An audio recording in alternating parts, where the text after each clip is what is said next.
Mrs. Iyabo Fakunle-Okieme said the forum, which was in conjunction with the National Institute for Legislative Studies, was aimed at mobilizing grassroots women for politics.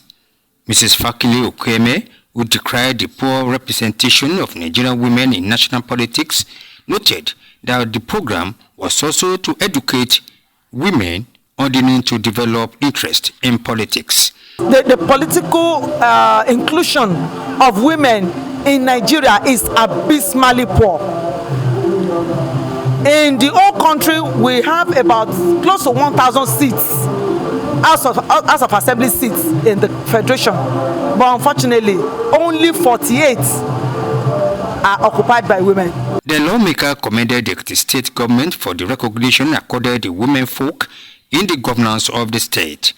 The representative of the National Institute for Legislative Studies, Dr. Catherine Ikoko, observed that the current political landscape reflected poor women participation in politics in Nigeria. In the current political landscape, if we look at it in Nigeria, still reflect stark gender disparity. It's not all our women. In most states, they don't even have, but we thank God that APT. You guys really thrive by bringing our honorable.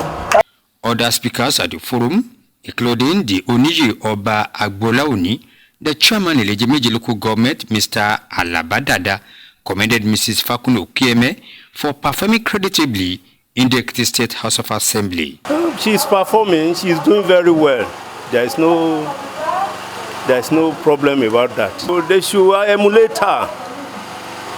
They should emulate her. She's performing very well. She's a good representative. She has a sense of belonging with who she carry all the party members along.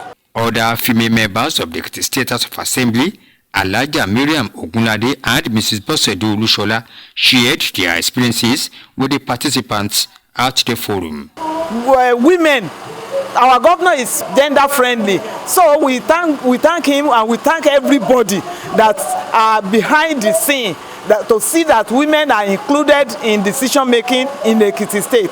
The voting strength of women is so high, and that is why we are agitating, we are asking to means to encourage our women to participate more in politics. The participants described the program as instructive.